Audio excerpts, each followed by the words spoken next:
Aquí da inicio el programa de opinión más influyente de la radio. Las emisoras Democracia M y XFM presentan la revista de opinión Democracia, con la conducción y dirección de Gonzalo Rosero. No puede haber diálogo sin libertad de expresión. No puede haber diálogo sin libertad de expresión. Ella es el alma de un pueblo. Sin atiranarse, sin amilanarse. Este Ecuador amazónico, desde siempre y hasta siempre. ¡Viva la patria! Combatiremos la corrupción. La de ahora y la de ayer. Y la que podría venir. La de adentro y la de afuera. La revista de opinión Democracia. Los temas realmente relevantes, analizados con la visión crítica del periodismo libre. Da inicio la revista de opinión Democracia, el programa en el que usted cree. Comenzamos. Gonzalo Rosero, credibilidad incuestionable.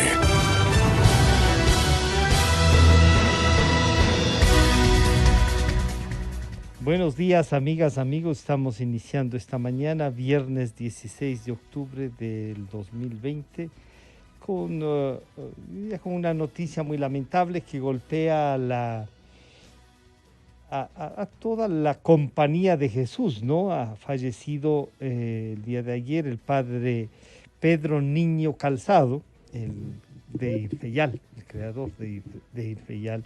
Uno diría ese trabajo de educación, ese acercamiento.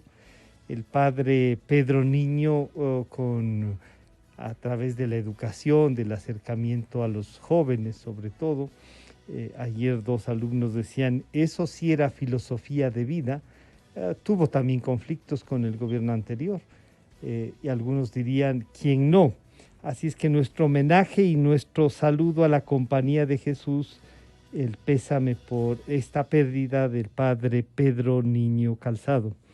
Y otra cosa que no queríamos dejar de mencionar es la participación, la primera, un poco como ejerciendo el cargo de secretaria de Comunicación, doña María Caridad Vela, decía que no hay ahí una especie de acoso al presidente de la Cámara de Comercio, a Patricio Alarcón, sino que era una cosa voluntaria, que lo que le querían preguntar es por qué ha tenido los datos, quién le dio, y uno dice, bueno, pero hicieron rueda de prensa para dar esos datos, ¿son mentiras, son falsos? No, son los de la rueda de prensa.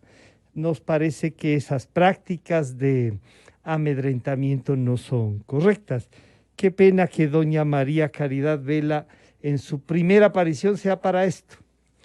Y bueno, de inmediato pasamos, queremos saludar, porque en unos 15 minutos, y les hemos de pedir a nuestros invitados la comprensión, tendremos que juntarnos a una cadena nacional, pero eso será en 10 o 15 minutos, ¿no? Saludar al doctor Felipe Burbano de Lara, director de la Flaxo, y al periodista y escritor Jorge Ortiz, a los dos. Muchísimas gracias por acompañarnos. Buenos días.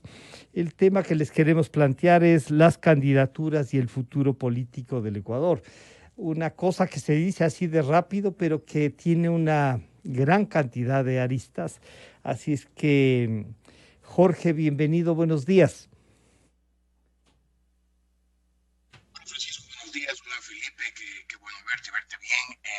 Gracias por la invitación, como siempre, a Radio Democracia. Y yo empezaría diciendo que estas elecciones empezaron con una serie de hechos que lo menos que nos pueden haber causado a los ecuatorianos es una decepción enorme. En vez de ir mejorando el nivel de la política, en vez de ir concentrándose la política en unos pocos grupos que sean verdaderamente orgánicos y representativos, tenemos un panorama electoral ante nosotros decepcionante. 16 candidatos, si no me equivoco en la cifra, la mayor parte de ellos absolutamente desconocidos. Nosotros, Francisco, Felipe, yo, que estamos en el mundo de la información, de la mayoría de ellos no hemos oído hablar, no tienen el más mínimo mérito, son unos absolutos anónimos, alguno puesto simplemente por la voluntad omnipotente del caudillo que decidió, este joven es mi candidato, y aunque nunca haya hecho nada en su vida, nadie lo conozca, no tenga ninguna significación, pues es mi candidato, y hay casi 1 de cada 5 ecuatorianos que lo van a seguir, y un sistema político que lo permite, y no solo que lo permite, que lo fomenta y lo propicia. Francisco, si me permite, yo quiero recordar que en 1978, cuando se hicieron las leyes que iban a ser la base de la nueva democracia que se rescataba después de la dictadura que empezó en febrero de 1972, se pusieron 2 temas que a mí me parecen muy importantes y por eso los menciono con asiduidad, que hubieran servido para, de alguna manera, darle sentido a este sistema político, si no hubieran sido por los intereses pequeñitos, miserables, transitorios de los políticos, de la mayor parte de los políticos más infames, aquellos que solamente están pensando en el cálculo inmediato, en el interés personal. La una era la disposición según la cual los partidos políticos o las organizaciones políticas que no llegaran a tener 5% de los votos en 2 elecciones consecutivas desaparecían. Uh-huh. Eso hubiera permitido que con el tiempo, y ya han pasado 40 años de eso, se hubiera llegado a tener, y eso tendríamos, un sistema bipartidista, tripartidista, quizás a lo mucho pentapartidista, en que hubiéramos tenido 3, 4, 5 partidos políticos que hubieran representado significativamente a sectores de la población y no hubiéramos tenido esta dispersión ridícula. Y en segundo lugar, la otra disposición, que era igualmente importante, era que la elección de diputados se hiciera en la segunda vuelta electoral, de manera que se lograban 2 cosas. La primera, que pudieran participar como candidatos a diputados, incluso los candidatos presidenciales que hubieran sido derrotados, lo cual le hubiera dado en esa época, cuando eran candidatos presidenciales, gente con un poco más de nivel, hubieran llegado a la Cámara, a la Asamblea Nacional, gente con algún volumen, con alguna significación, con algún peso específico. Y además hubiera permitido que hubiera una alta votación concentrada en los 2 candidatos finalistas, de manera que el ganador hubiera llegado al Congreso con un respaldo significativo. Hoy, por lo que vemos de ese panorama electoral, puede llegar a la presidencia un absoluto don nadie, un desconocido que no tiene ningún mérito, ninguna trayectoria, ninguna experiencia, sino el dedo impositivo del caudillo. Y además, cualquiera que llegue a la presidencia de la República se va a encontrar con un Congreso fragmentado, atomizado, lleno de representantes de grupúsculos que no significan nada, por lo cual la conformación de mayorías que le den gobernabilidad a ese gobierno, valga lo que parece ser redundante, pero es asombroso, para que el gobierno tenga gobernabilidad, va a tener que hacer una serie de pactos posiblemente miserables, de manera que tenga una mayoría, porque de lo contrario va a haber una mayoría de oposición que se va a dedicar a la obstrucción, que se va a dedicar a la parálisis, y que va a hacer que los grandes problemas que tiene hoy el país, la economía primero y la pandemia después, no solo no se resuelvan, sino que se agraven. Y claro, planteado así el tema, entonces Felipe Burbano de Lara, bienvenido, buenos días. Jorge nos plantea una estructura política casi decadente, pero que puede tener unas consecuencias terribles.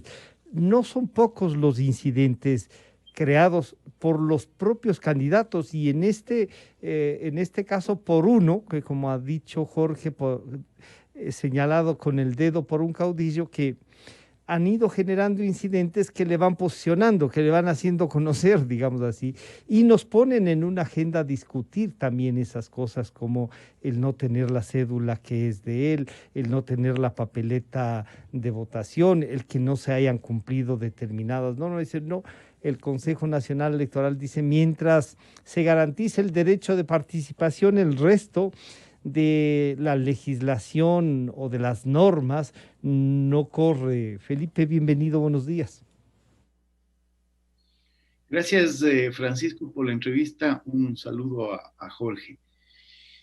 Sí, esta es una elección que se da en un contexto inédito, desconocido para el país, en parte por algunas de las cosas que ya decía Jorge, pero porque me parece a mí que todo está por ser reconstruido desde la democracia, desde las reglas de la democracia, desde la institucionalidad del sistema político, que se ha venido descomponiendo progresivamente y que en los últimos 3 años no ha logrado reconstituirse, un sistema político que le dé a la democracia una base institucional más sólida, con reglas que se cumplan y que sirvan como un pacto de entendimiento entre los actores políticos.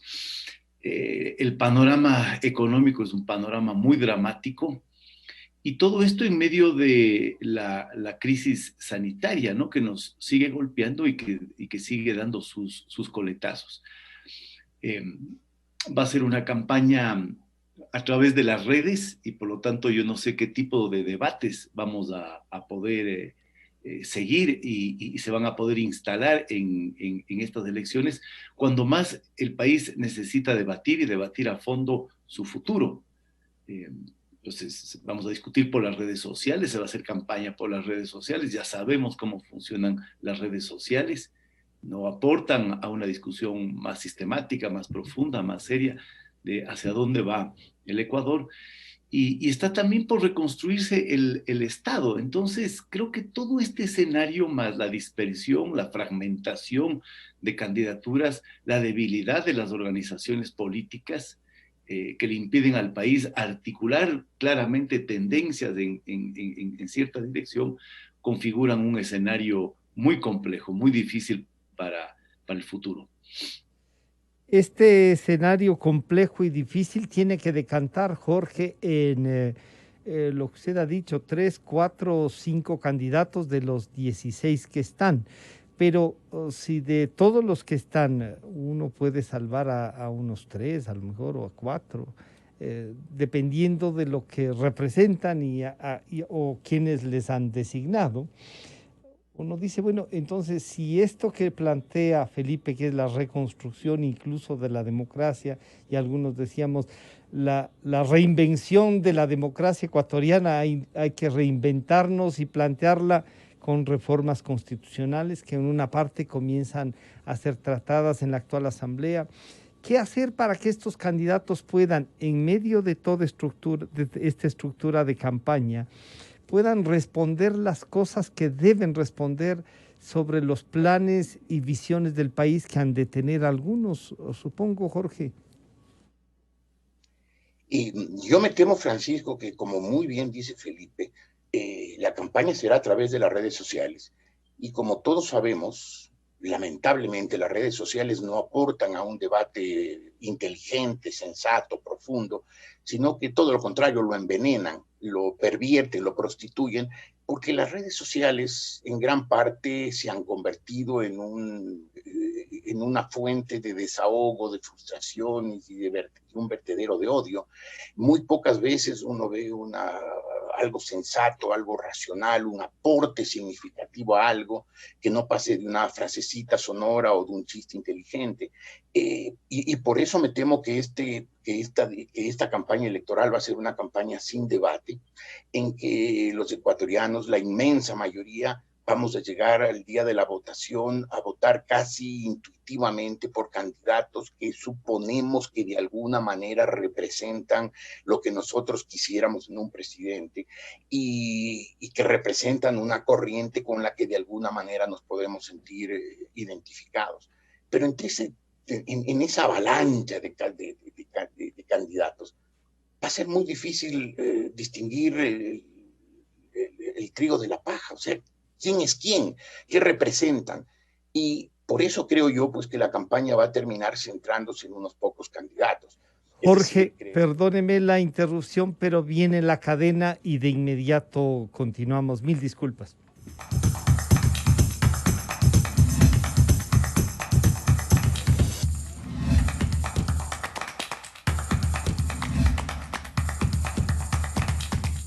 Ecuatorianos. La semana pasada dije que estamos empezando la era de la recuperación económica del país y para ello es fundamental fortalecer el empleo. Qué equivocados estaban quienes aseguraron que la ley humanitaria no tendría el efecto deseado. Dijeron que estábamos precarizando el trabajo, pero la evidencia muestra lo contrario. Veamos las cifras a nivel nacional cortadas a septiembre del 2020. Estas cifras son del INEC y son corroboradas por las proyecciones del Fondo Monetario Internacional. Entre junio y octubre, el desempleo ha caído a la mitad. También se redujo notablemente el subempleo. Levantamos el confinamiento en el momento indicado y pusimos en marcha un plan piloto para el regreso de los trabajadores a sus actividades.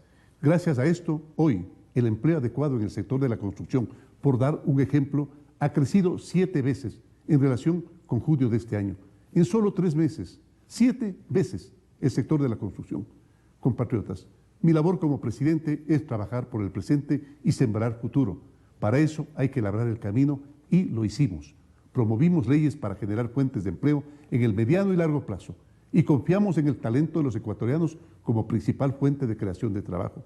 Pero también hay que sembrar a tiempo y sembramos a tiempo y lo hicimos. Recuperamos la credibilidad de la comunidad internacional. No se olviden, eliminamos el anticipo del impuesto a la renta, dimos facilidades para los emprendedores y firmamos acuerdos comerciales con otros países. Sí, comenzamos a ver los frutos de nuestra siembra. La economía fue golpeada, pero jamás se detuvo.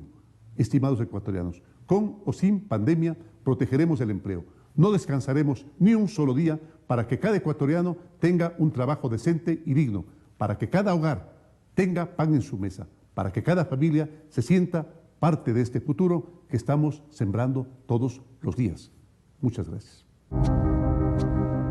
¿Qué simboliza la siembra? Sembrar es símbolo de optimismo, de esperanza. Saber que vienen tiempos mejores, que las cosas van a cambiar. Hemos pasado la crisis más fuerte de nuestra historia.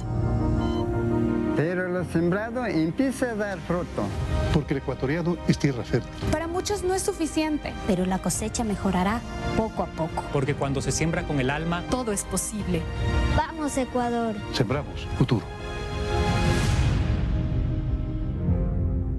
Autorización número 0296, CNE, Elecciones Generales 2021. Espacio dispuesto por la Secretaría General de Comunicación de la Presidencia. Esta fue la cadena nacional del señor presidente de la República y del gobierno nacional. Jorge, para un poco también empatar con la cadena, este gobierno tiene unos meses y va a tener, digamos, la opción de gobernar. Ha pasado los 4 años, ha logrado sostenerse, le golpearon. Tiene candidata presidencial, candidata que le plantea al presidente que dé un paso al costado del movimiento, como que no se sienten muy representados. Al final, todo esto, como dice Jorge Felipe, está por reconstruirse. Para concluir lo que estaba usted planteándonos, Jorge. Sí, y yo decía que va a ser una campaña, como bien dice Felipe, en redes sociales, y las redes sociales nunca aportan a un debate serio, sólido, inteligente, con argumentos, sino que todo lo contrario, son frasecitas, son impactos, son insultos, es odio, es vehemencia, y por lo tanto vamos a llegar los ecuatorianos, o la inmensa mayoría de los ecuatorianos, a votar sin tener mucho conocimiento de por qué votamos. Y por eso me temo yo que al final la votación se va a centralizar en unos pocos candidatos que por una u otra razón van a tener o tienen ya de partida una representación. Es decir, por un lado está el señor Guillermo Lasso, ha sido 2 veces candidato a la presidencia. Él representa claramente una tendencia que la conocemos, un planteamiento, digamos, liberal en lo económico, conservador en lo social, y el centro derecha, que algo que probablemente sea su respaldo. Está el señor no sé, al que Correa le puso con el señor Arauz. El señor Arauz que logrará también, pues, que tiene ya un 18%, según las encuestas he visto, que es la gente que va a votar irracionalmente, es decir, la que debe flamear el capote del torero y embiste. Si Correa ha dicho, Correa es sabio, santo, perfecto, por lo tanto, si él dice hay que votar por él, irán a votar por él, fuera de la razón, fuera del sentido común, fuera de la lógica, sin saber quién es ni qué plantea este comunista y anticuario. Y aparte de eso, pues poco, tal vez Yacu Pérez, que logrará ciertamente alguna votación del sector indígena, aunque veo que está bastante fracturado y en controversia, en turbulencia, y que logrará también la adhesión de ciertos sectores, especialmente jóvenes, que ven en él el candidato verde, el que ofrece defender el agua limpia, el aire limpio, la tierra limpia, lo cual obviamente es un planteamiento muy sólido, muy válido, y que puede convertirlo en el tercero en discordia. Más allá, pues se ve poco, casi nada, en un panorama electoral que es ciertamente un desierto, y que, como bien decía Felipe, y espero que así sea, nos impulsará a que cuando este proceso termine, el próximo Congreso se dedique con seriedad, alguna vez con patriotismo, con responsabilidad, con dedicación, a reformar el sistema político, no mediante una asamblea constituyente, que sería el disparate más atroz que podríamos cometer, sino cumpliendo la labor del Poder Legislativo, legislar. Y legislar de manera que tengamos un sistema político, digamos, una base legal para el sistema político que permita que no vuelva a reproducirse este panorama, porque de elección en elección estamos teniendo más candidatos, más desconocidos como candidatos, más gente sin méritos, sin antecedentes, sin trayectoria, como candidatos, y obviamente sujetos al caudillo, y eso tiene al dinero excesivo en la política. Eso tiene un deterioro en la democracia, y por eso quería yo decirle a Felipe Burmano que cuando Jorge nos menciona los porcentajes, y aquí van a jugar mucho las encuestas como parte de la campaña. Jorge decía, ya hay por ahí un 18%, algunos decían que el 34%, otros que ganen la primera vuelta. Hay 7 u 8 encuestadoras que responden ya políticamente, que no son, digamos, encuestadoras. La investigación social, y nada menos que Felipe, que es el director de la Flaxo, ¿para qué debe servirnos? ¿Cómo alertar a la ciudadanía que en esta campaña de redes que van a ir allá, que va a ser un poco floja en conceptos, en visión de país, no nos ganen las encuestas, Felipe? Bueno, las encuestas se volvieron instrumentos de manipulación, ¿no? Hay una guerra permanente de encuestas que tienen como objetivo confundir y generar una percepción distorsionada de lo que está ocurriendo en el escenario político. Pero yo sospecho que la ciudadanía es escéptica con relación a las encuestas, sabe que hay un juego político detrás de las encuestas, en este desfile de cifras, que cada quien saca una cifra para favorecer su propia candidatura, mostrar una posición que en la realidad no se da. Y luego habrá que confiar en las empresas que tienen mayor trayectoria y mayor experiencia. Ahí me parece que los medios de comunicación tienen que jugar un papel muy importante, ¿no? Y no prestarse a este juego de difusión de cifras que no tienen ningún sustento serio en empresas que han hecho estudios de opinión pública con experiencia, ¿no? Ahora, yo creo que de todos modos el escenario está relativamente decantado. ¿Sí? O sea, a pesar de las 16 candidaturas, de estos nombres desconocidos que se prestan para postularse a la presidencia, me parece que el escenario está relativamente decantado. Y yo lo que veo es una izquierda dividida entre una tendencia populista que viene desde la Revolución Ciudadana, una izquierda indigenista que es la de Yacu Pérez, y que no han logrado, más bien es una izquierda que ha profundizado sus diferencias y ahondado sus desacuerdos hasta llegar a posiciones irreconciliables. Entonces veo esa configuración de la tendencia de izquierda en este escenario electoral. Luego veo un enorme vacío en el centro.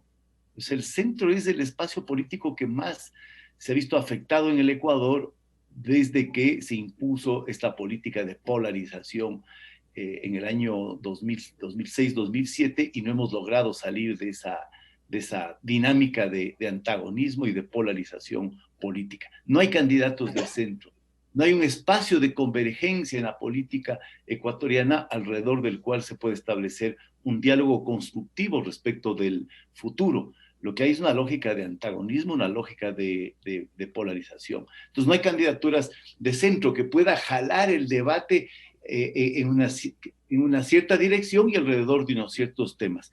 Y luego está la derecha, ¿no? La derecha que se presenta con una sola candidatura. Este es un hecho novedoso también. No está dispersa en las postulaciones presidenciales, se ha nucleado alrededor de la candidatura de Guillermo Lasso, y lo que vamos a ver es si esa alianza alrededor de Lasso y esta convergencia de la derecha alrededor de Lasso le permite reflotar a esta candidatura que antes de la renuncia de los otros candidatos de la tendencia mostraba algunas debilidades. Entonces yo creo que alrededor de esos posicionamientos ya se ha ido configurando y decantando el escenario político, ¿no? Eso no quiere decir, como decíamos al inicio, que esta campaña efectivamente esté apuntando a lo que necesita el país, un debate serio, un debate que asuma con claridad todos los inmensos problemas que tiene el Ecuador, de tal manera que se convierta la campaña en un camino para reconstruir el país. Yo me temo que más bien la campaña lo que hace es reproducir esta crisis múltiple que estamos viviendo. Jorge, usted nos hablaba también del tema de la legislatura, y claro, si en las papeletas, en la papeleta presidente encontramos casi desconocimiento de la ciudadanía, en las papeletas para la Asamblea Nacional no es menos penosa, tanto que algunos, claro, ahí está aquello que la destruyeron lo poco que había de organización social, política, ¿no? Corriendo hasta el último rato a ver algún amigo que ayude y acepte estar en la lista, no ser candidato, estar en la lista para completar los datos. Entonces uno dice, esta posibilidad de reconstruir que plantea Felipe la democracia, todo el Estado, se ve chocada con esto. Si bien se decantan, y así parece que va a ser, no encontramos, Jorge, una propuesta de gobierno. Y cuando dice la derecha está nucleada, uno dice, ¿y qué estará haciendo entonces el señor ingeniero José Cabrera en el CNE? Que está en representación del Partido Social Cristiano, porque él representa al Partido Social Cristiano ahí, pero hace el juego a todos estos incidentes que les permiten estar en la palestra, Jorge. Así es, Francisco. Yo alguna vez mencioné en estos micrófonos que había una convergencia muy extraña entre socialcristianos y correístas, entre nebotistas y correístas, y que me hacía pensar a mí, o mal pensar a mí, que había algún pacto secreto entre ellos, entre Nebot y Correa. Y cuando Nebot finalmente, parece que muy a su disgusto, pero lo hizo, terminó apoyando a la candidatura de Guillermo Lasso, pues parecía inminente una ruptura de esa mayoría en el Consejo Nacional Electoral, que el representante social cristiano y eventualmente también la señora Tamaín, que no se sabe bien a dónde va su lealtad final, rompieran esa mayoría y se formara otra. Y no ocurrió eso, lo cual a mí me tiene absolutamente desconcertado y me genera las más oscuras sospechas. ¿Qué pasa en ese Consejo Electoral para que se mantenga esa mayoría que está haciendo, como usted muy bien lo dice, está tomando algunas decisiones muy extrañas, todas las cuales lo único que hacen es aportar más al panorama triste, oscuro, tenebroso que se presenta al país a partir de mayo del próximo año, porque no solamente vamos a tener, como yo decía en mi intervención anterior, un Congreso absolutamente fragmentado en el que formar mayorías que permitan gobernar este país va a ser muy difícil o va a tener que hacerse a un precio en el que incluso puede estar incluida la corrupción, sino que gane quien gane. Es posible que haya sospechas, haya acusaciones de fraude, de manipulación, especialmente si el país tuviera la desgracia inmensa de que ganara el candidato correísta. Después de la campaña que se hizo la vez anterior, no sé si con razón o sin razón, de que había habido un fraude para favorecer al señor Moreno, pues se va a decir otra vez, ha habido una metida de mano, un apagón informático y el resultado ha sido manipulado. Me temo yo que estamos abonando un terreno minado. Estamos generando una situación en que el país, en vez de encontrar a partir del mayo del próximo año soluciones a sus problemas que hoy son más graves que nunca, estamos complicando aún más las cosas. Cuando digo lo estamos haciendo en primera persona del plural, quizás estoy generalizando mal, lo está haciendo una clase política que evidentemente ha perdido por completo su nivel, que ha caído en los cálculos más pequeños y miserables, pero que lamentablemente todos los ecuatorianos, y por eso uso la primera persona del plural, les hacemos eco, porque no hemos hecho nada significativo para tratar de cambiar eso, ¿no? Hemos sido pasivos, nos hemos resignado a una situación que está muy complicada, pero en todo caso, insisto, yo creo que es indispensable que el próximo Congreso logre de alguna manera poner manos a la obra en los temas importantes, uno de los cuales es la reconfiguración del sistema político, de manera que cambiando el marco legal en que se desarrolla la política ecuatoriana podamos tener por lo menos a mediano plazo un sistema de bipartidismo, tripartidismo, quizás pentapartidismo, en que los partidos representen algo y que quienes lleguen a la candidatura presidencial o a las candidaturas más significativas, al Congreso, a las alcaldías, sean personas con nombre, con trayectoria, con experiencia, con méritos, no simplemente el fruto de un dedazo omnipotente. Felipe, lo que nos plantea y que resulta ideal, Jorge, debe tener un trabajo mucho más profundo en la organización política, debe trabajarse en ese sentido, habrá que reconstruir partidos, darle sentido. ¿Crees que hay la posibilidad de una política de ideas en el país con los actores que tenemos en este momento? ¿Será posible que suceda lo que Jorge nos plantea y no tener una nueva asamblea constituyente, sino que usar estos mecanismos para reformar la Constitución y plantearnos esta nueva estructura que nos lleve a una nueva democracia, Felipe? El debate va a ser el debate serio, el debate sistemático, el debate profundo, se va a dar en espacios muy restringidos, y yo no creo que ese debate va a permear a toda la sociedad. O sea, la campaña se va a mover básicamente por las redes sociales, y las redes sociales terminan siendo un espacio donde se degrada la lucha política, ¿no? En donde la lucha política termina convertida en un juego de descalificaciones permanentes, de denuncias falsas, de fake news. Ya sabemos cómo operan las redes. Va a haber pocos espacios y hay que aprovechar esos pocos espacios en donde se van a ver posiciones y se van a ver debates.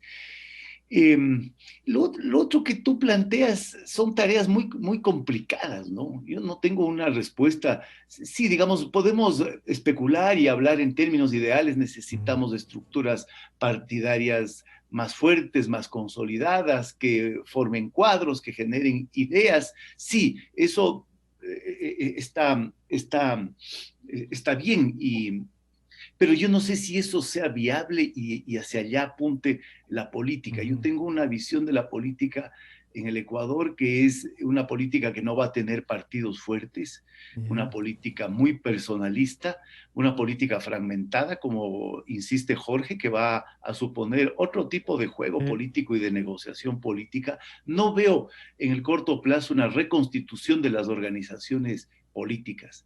Sí, hemos visto experiencias en América Latina donde colapsan los sistemas de partidos y luego reconstituir partidos políticos ha sido imposible. El caso del Perú es uno de ellos.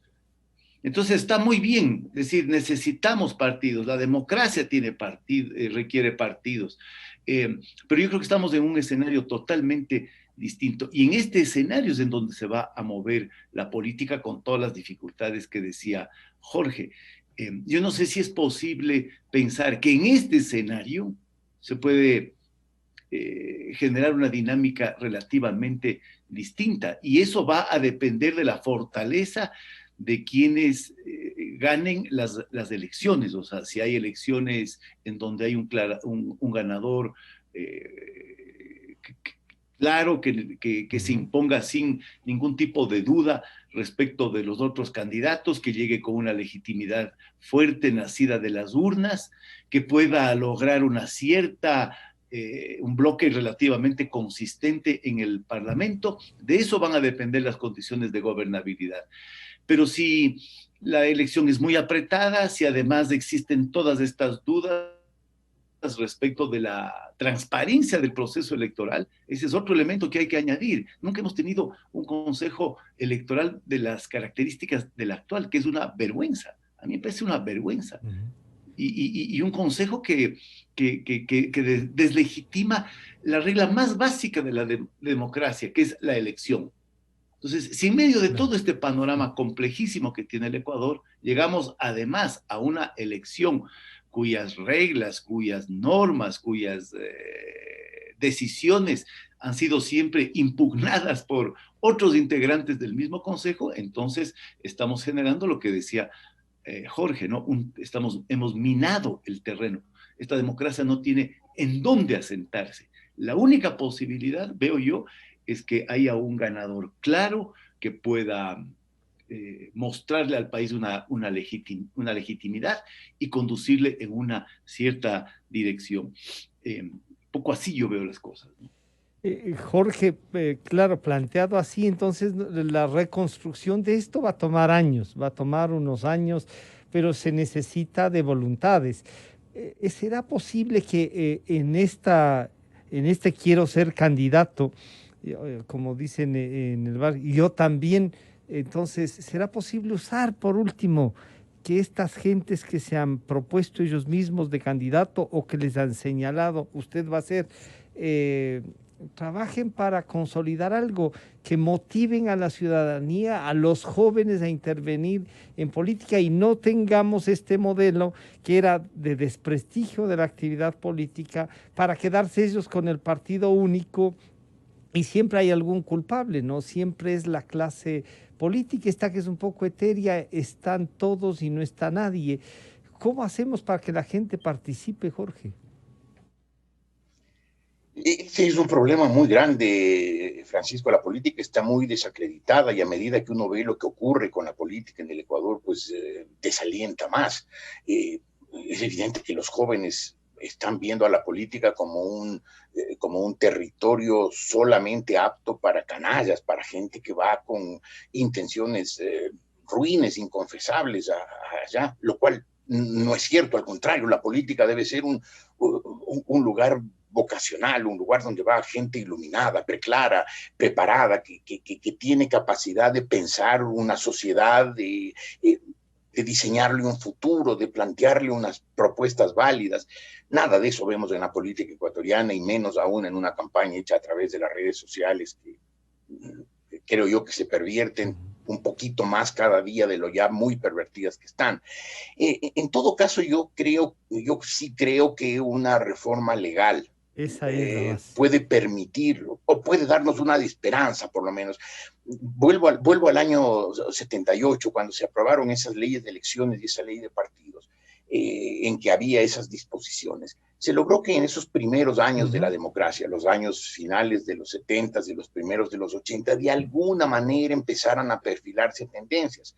Teníamos por lo menos 4 partidos más o menos fuertes. Teníamos en la derecha el Partido Social Cristiano, en el centro derecha la Democracia Popular, en el centro izquierda la Izquierda Democrática, y en la izquierda se estaba consolidando el Frente Amplio de Izquierda, el FADI. Y quiero pensar positivamente que si se mantenían esas reglas del juego, con el tiempo esas 4 organizaciones, eventualmente una quinta que representara el populismo, se hubieran consolidado y hubieran creado una base para que la política ecuatoriana sea más sensata. Tengamos 5 candidatos presidenciales, 5 con cierta trayectoria, con cierta experiencia, con cierto nombre, con algo que exhibir más allá que el dedo apuntador del caudillo. Y los ecuatorianos supiéramos por qué votar, tuviéramos 5 listas de candidatos a diputados, de manera que no solamente pudiéramos elegir mejor, sino que el Congreso que se formara, en ese Congreso que se formara solamente hubiera que lograr acuerdos con una o dos fuerzas políticas para tener una mayoría que les dé gobernabilidad a los gobiernos.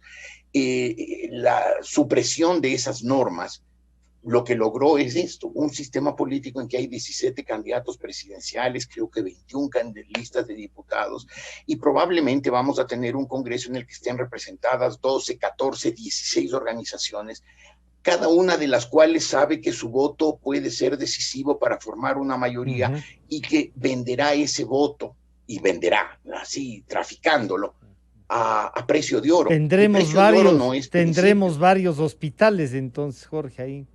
Para que apoyes, para que me respaldes en esto, sino para que me des hospitales, para que me des prebendas, para que me des las aduanas, es decir, degradar aún más una política que ya está muy degradada.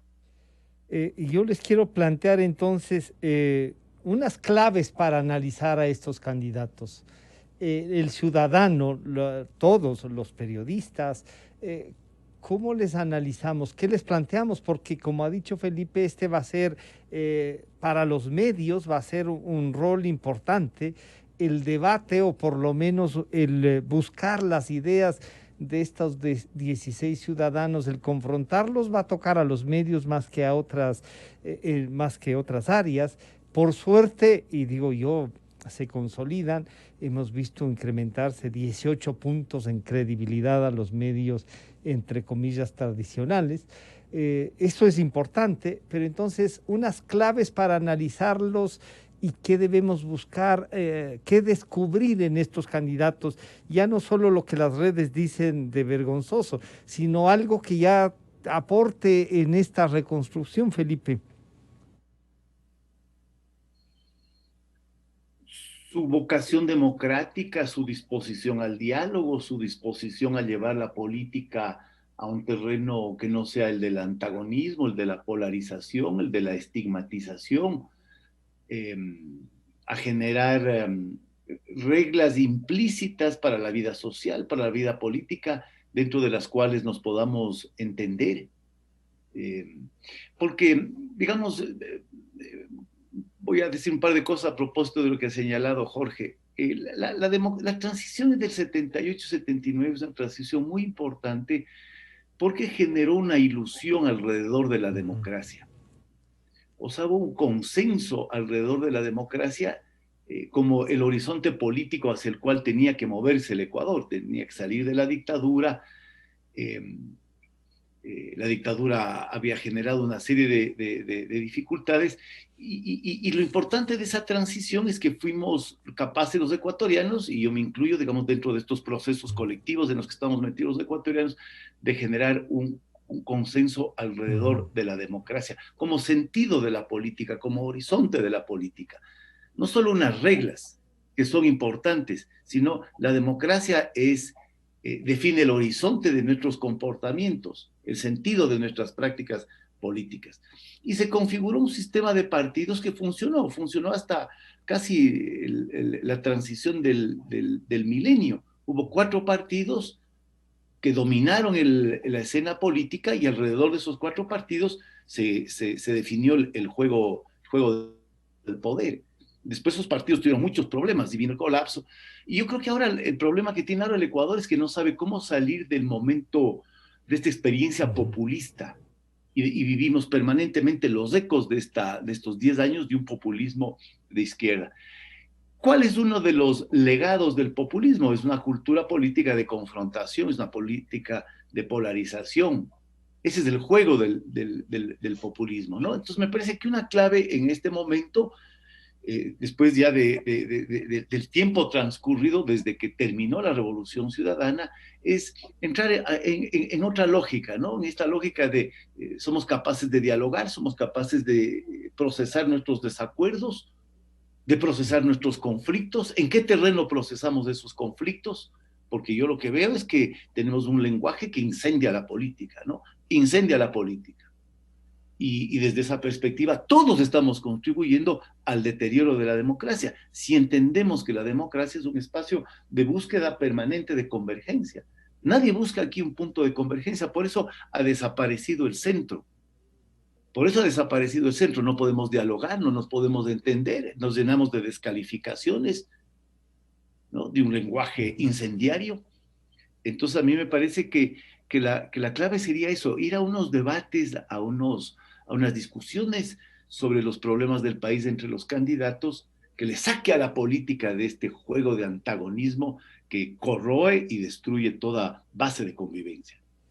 Claro, Jorge, planteado así uno dice, pero ¿cómo podemos un poco equilibrar los temas con gente que es fanática, ¿no? Y que tiene al modelo, cómo salir del populismo, tiene ese modelo y no quieren ver otra cosa, no quieren discutir, quieren derrotar, quieren someter. Y si no quieren entender, quieren caer a golpes. Y a eso se suma una posición tan radical en un sector de los indígenas que también fue maltratado por este modelo populista, pero que a veces llegan a estos acuerdos raros. ¿Cómo salir de este lenguaje tan ácido que nos plantea Felipe y qué claves tener para que a estos candidatos les veamos por dónde van a caminar, Jorge? No puedo estar más de acuerdo con lo que dice Felipe. Lógicamente habría que tratar de plantearles esos problemas, esos temas a los candidatos. Los medios de comunicación, que todavía deben tener una incidencia a pesar de esta invasión tan destructiva de las redes sociales, destructiva por la forma en que se las usa, no porque intrínsecamente lo sean. Pero, claro, el problema es que como está la política ecuatoriana, lo más probable es que todos los candidatos dieran respuestas, digamos, estándares, ¿no? O sea, se plantea vida democrática, todos los candidatos, hasta el señor, cuyo nombre se me volvió a ir, el candidato puesto por el señor Correa, Arauz. Hasta el señor Arauz va a decir que la convivencia, que la buena relación, que el diálogo, que los grandes acuerdos, y todos sabemos que no lo van a hacer. Es decir, en la política ecuatoriana, parte de la degradación es también eso, que un candidato puede ofrecer cualquier cosa, cama, dama y chocolate, y finalmente, como vemos, se llevan la cama, la dama y el chocolate.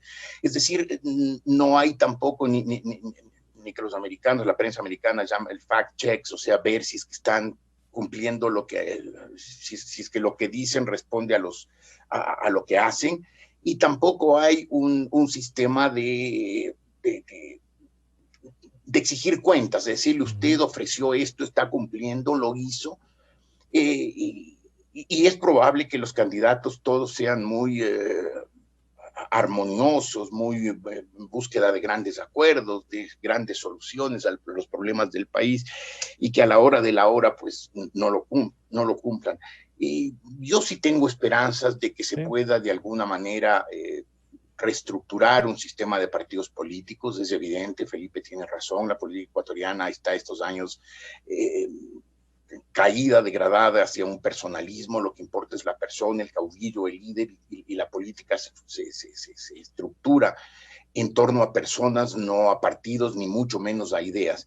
Pero yo creo que si se crea una base legal que impulse la formación de organizaciones políticas, se les dé a las organizaciones políticas ciertos derechos privativos para participar en la política, y se les exige que cumplan un requisito mínimo de votos, de adhesiones en elecciones consecutivas, se va a forzar a los actores políticos a que se nucleen en organizaciones políticas. Hoy, como bien decía Felipe, lo ha hecho la derecha. Varias de las organizaciones y sobre todo varios de los líderes del sector del centro hacia la derecha se unieron. Ahí estaban Sonnenholzer, Nebot, Lasso, Álvaro Noboa, y sigue la cuenta, en torno a la candidatura de Guillermo Lasso. Si es que se crean condiciones, en este caso esto ocurrió por la situación política, pero si se crean situaciones legales que fuercen o que impulsen por lo menos a eso, a lo mejor ocurre. Pongámosle la fe en que va a ocurrir, porque no podemos seguir permitiendo esta degradación. Es decir, el sistema político como va es cada vez menos representativo, cada vez nos sentimos menos representados en los gobiernos. Les hemos dado el voto, sí, un poco forzados en la segunda vuelta para votar por el menos malo, como dice la gente, por el menos peor. Y claro, no nos sentimos representados. Le hemos dado el voto en la segunda vuelta a un candidato y al día siguiente no sentimos que de alguna manera ese candidato me representa, sino veamos qué hace con escepticismo y distancia. Y con ese escepticismo lo que hacemos es darle al Congreso un mandato fuerte para que sea fiscalizador, pero no fiscalizador en un sentido correcto, sino obstruccionista, en un sentido de dinamitero. Y yo creo que por ese camino el sistema político del Ecuador se va degradando cada vez más. Hoy tenemos 16 candidatos. Al ritmo que va la próxima elección vamos a tener más de 20. Hoy tenemos un alcalde en Quito que logró la alcaldía con el 20% de los votos en una elección en que participaron creo que 18 candidatos. Es decir, cada vez más estamos teniendo políticos que terminan no representándonos. ¿Cuántos quiteños se sienten genuinamente representados por el señor Yunda? Probablemente una parte de ese 20% que votó por él. El otro 80% que no votó por él ciertamente no se siente representado. Y para que un gobernante pueda gobernar el país, su circunscripción municipal, su circunscripción provincial, lo primero que tiene que tener es una representación, un respaldo, y eso estamos dañándolo cada vez más. Yo creo que espero que este desastre de proceso electoral actual, que se va a deteriorar aún más por la presencia omnipotente y destructiva de las redes sociales, por lo menos puede servir, o debe servir, para que una de las tareas inmediatas del próximo gobierno y de la próxima legislatura sea tratar de recomponer el sistema político. No creo que sea la solución a todo, ni creo que sea la solución tal vez a nada, pero tenemos que intentarlo. No podemos permitir simplemente porque no hay nada que hacer, dejémoslo que se vaya. El parte de la crisis de este país, la crisis que hoy es económica y que es sanitaria, ¿no? Tendrá que resolverse con un sistema político fuerte que permita que las decisiones que van a ser duras, difíciles, para solucionar esas dos crisis, ese sistema político tenga el respaldo de la gente, la gente se sienta representado tanto por ese sistema político como por los gobernantes surgidos de ese sistema político. Me parece que en esto no hay tiempo que perder, y si bien hoy nos apremian la crisis económica y la pandemia, creo que este tercer elemento no podemos descuidarlo ni decir ya le llegará su momento. Yo creo que su momento ya fue, y si ya no lo hicimos en su momento, hagámoslo ahora. Felipe, entonces la tarea es definir un horizonte y plantearles a estos candidatos y que se vayan decantando, más allá de que ustedes mismos han dicho que sí, que se van decantando, que se van consolidando algunos. Habrá entonces que fortalecer un candidato. La ciudadanía deberá no escoger al menos peor, como nos recuerda Jorge, sino que a un candidato que ofrezca. Se animarán a decir los problemas que son reales, que son más concretos. ¿Se animarán alguno a decir esto voy a hacer, o tiene que ocultar esto para intentar llegar más allá de lo que intentará hacer en todas estas dificultades, Felipe?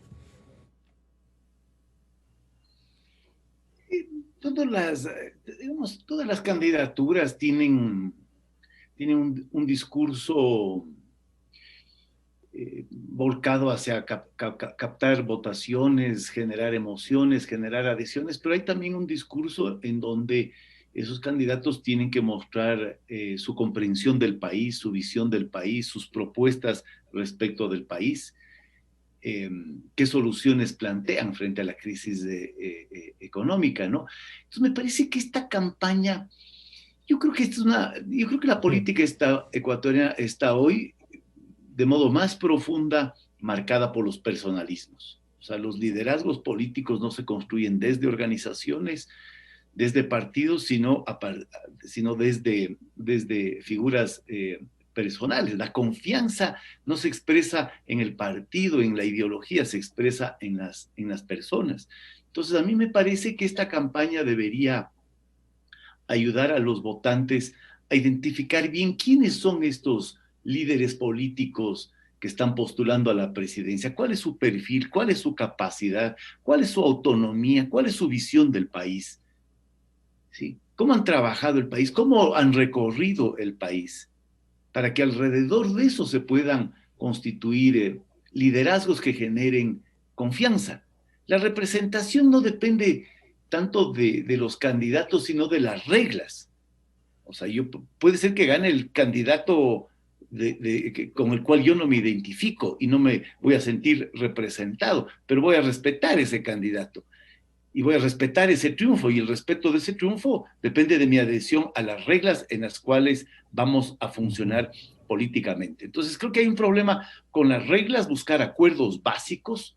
Si este es un momento de transición hacia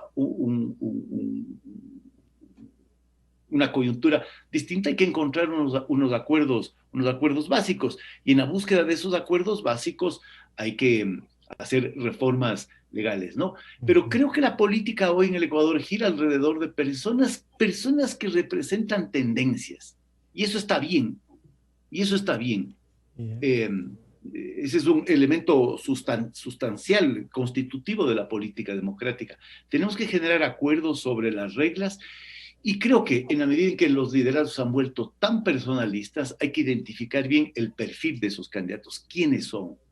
¿Cuál es su honestidad? ¿Cuál es su visión del país? ¿Cuáles son sus compromisos? ¿Cuáles son sus soluciones? Sus salidas que plantean para que la gente sepa, los ciudadanos sepamos bien quiénes son estos personajes que aspiran a la presidencia de la República. Más allá de eso, no se me ocurre otras cosas, Francisco.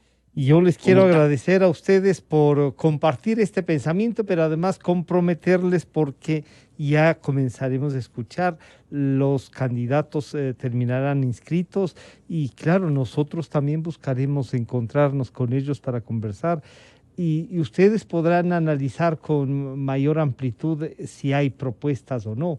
Así es que, Jorge, muchas gracias. Felipe, muchísimas gracias. Estaremos en contacto. Han estado con nosotros el director de la Flaxo, el doctor Felipe Burbano de Lara, y el periodista y escritor Jorge Ortiz, a quienes les agradecemos. Luego de este corte, el tema de la ciudad, su inseguridad, ¿no? A ver qué nos pasa. Hay un agente metropolitano asesinado, el señor Andrango. El día de ayer comentábamos algo más, pero hoy vamos a tratar el tema de seguridad desde la visión política y desde el comportamiento ciudadano. Ya volvemos.